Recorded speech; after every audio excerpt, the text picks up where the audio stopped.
Hello everyone, let's continue with the in vocab. The first word is quantity. देखिए, quantity का मतलब होता है कोई ऐसा सिचुएशन जहाँ पे आप है ना डिसाइड नहीं कर पाते कि आपको ना क्या करना चाहिए, यानी कि दुविधा, उसे ही क्वांटिटी कहा जाता है। यानी कि state of not being able to decide what to do और अ डिफिकल्ट सिचुएशन, उसे हम कहते हैं क्वांटिटी। तो इसका सिनोनिम क्या हो जाएगा? डिलेमा। एंटोनिम क्या हो जाएगा? सिंच। आप इसे अपने सेंटेंस में यूज कर सकते हैं। I have had two job offers and I'm in a real quandary about which one to accept. The next one is hostage. Hostage का मतलब होता है जब किसी पर्सन को ना पकड़कर उसको ना बंदी बना लिया जाता है ना, तो कभी कभार उसको ना मार भी दिया जाता है अगर मांग पूरी नहीं होती है, तो उसे ही हॉस्टेज कहते हैं। तो इसका सिनोनिम क्या हो जाएगा? कैप्टिव। एंटोनिम क्या हो जाएगा? रिलीज। आप इसे अपने सेंटेंस में यूज कर सकते हैं। The terrorist have seized 20 hostages and are threatening to kill one a day unless their demands are met. The next one is rivalry. Rivalry का मतलब होता है दो लोग के बीच में या दो ग्रुप्स के बीच में जो कंपटीशन होता है ना, उसे हम राइवलरी कहते हैं। यानी कि competition between people, groups etcetera, प्रतिस्पर्धा।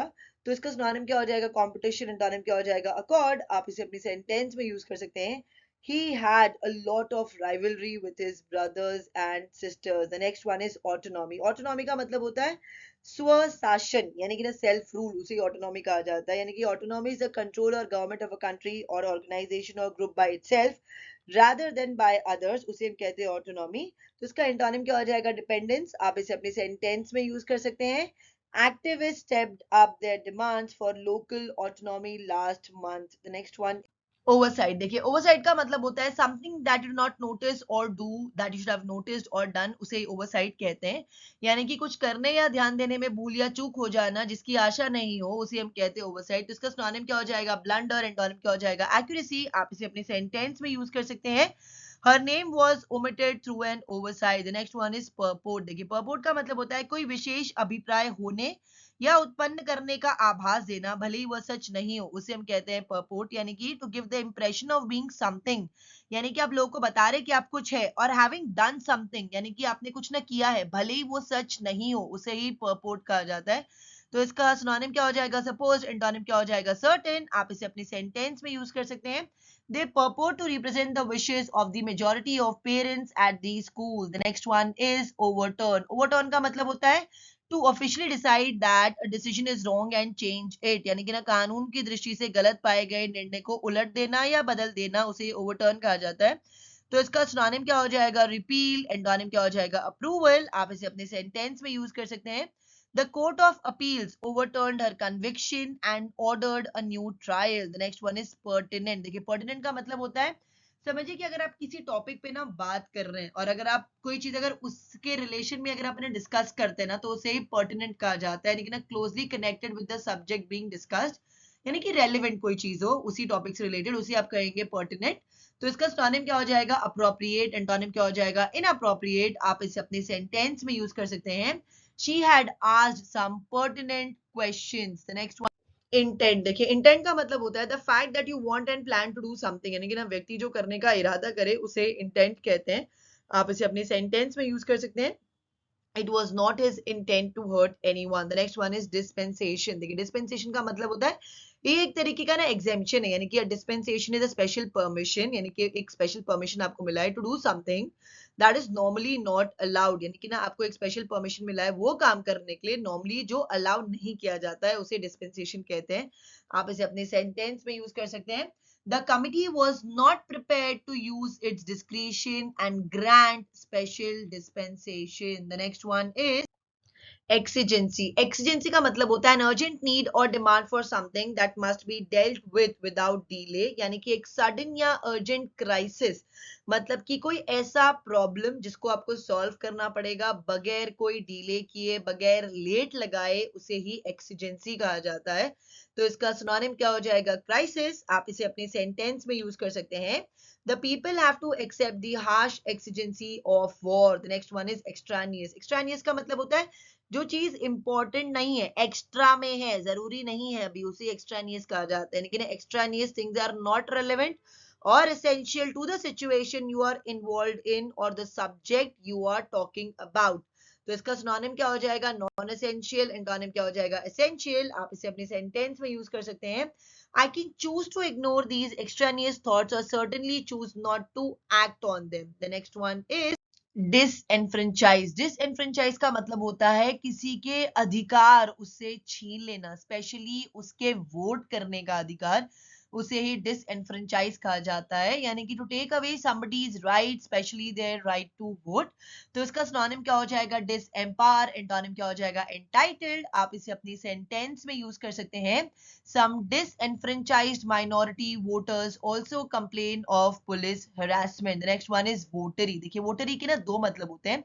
एक वोटरी का मतलब होता है कोई ऐसा पर्सन या कोई साधु या साध्वी जो जिसने अभी अपना पूरा जीवन ना भगवान के नाम कर दिया है, या तो वो ना रिलीजियस लाइफ रह रहा है क्योंकि उसने कोई ऐसी ना कसम खा ली है, उसे ही वोटरी कहा जाता है।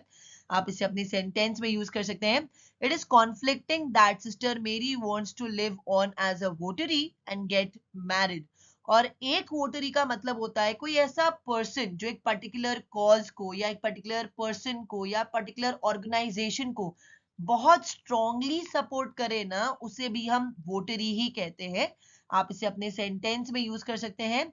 She was a great votary of satyagraha and articulated it through public speeches. The next one is irony. Irony का मतलब होता है the use of words to express something other than and especially the opposite of the literal meaning, यानी कि ना पर्यायसोक्ति ऐसी बात कही जाए कि लगे मजाक हो रहा है, या व्यंग्योक्ति जिसमें कही गई बात से उल्टा अर्थ निकले, उसे हम कहते हैं आयनी। तो इसका सिनोनिम क्या हो जाएगा? कॉन्ट्रडिक्शन। आप इसे अपने सेंटेंस में यूज कर सकते हैं।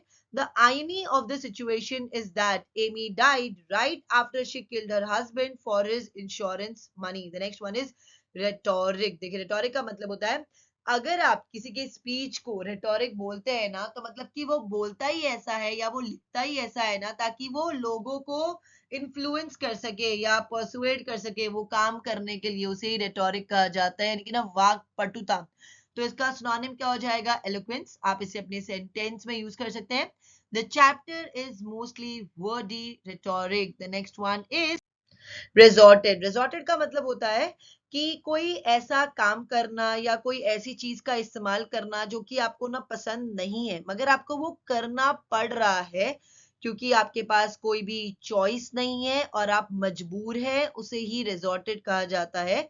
यानी कि to do or use something bad or unpleasant because you feel you have no choice, उसे हम कहते हैं resorted. The next one is dismantle. Dismantle का मतलब होता है to dismantle an organization or system, यानी कि अगर आप किसी ऑर्गेनाइजेशन या सिस्टम को डिसमैंटल करते हैं ना, it means to cause it to stop functioning by gradually reducing its power और पर्पस, यानी कि ना उसका काम करना या उसका फंक्शनिंग करना ही ना धीरे धीरे ना बंद कर देना, उसे ही डिसमैंटल कहा जाता है, यानी कि ना खंडन करना किसी चीज का।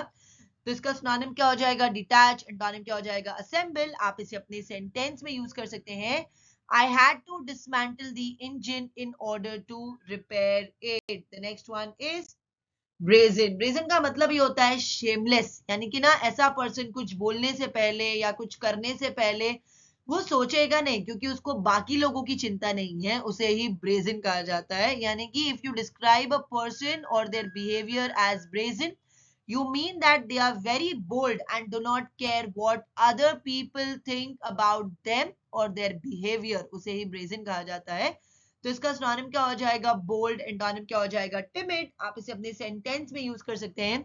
There were instances of brazen cheating in the exams. The next one is cheerleader. cheerleader का मतलब होता है an enthusiastic and vocal supporter, यानी कि एक बहुत ही ज्यादा उत्साही और आपका जो मुख्य समर्थक होगा ना, उसे ही चीयर लीडर कहा जाता है। आप इसे अपने सेंटेंस में यूज कर सकते हैं।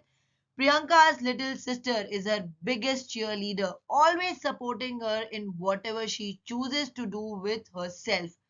That's it for today. अगर आपको वीडियो अच्छा लगा तो इसे लाइक करें, शेयर करें, कमेंट करें, साथ ही साथ मेरे चैनल को सब्सक्राइब करें। Thank you.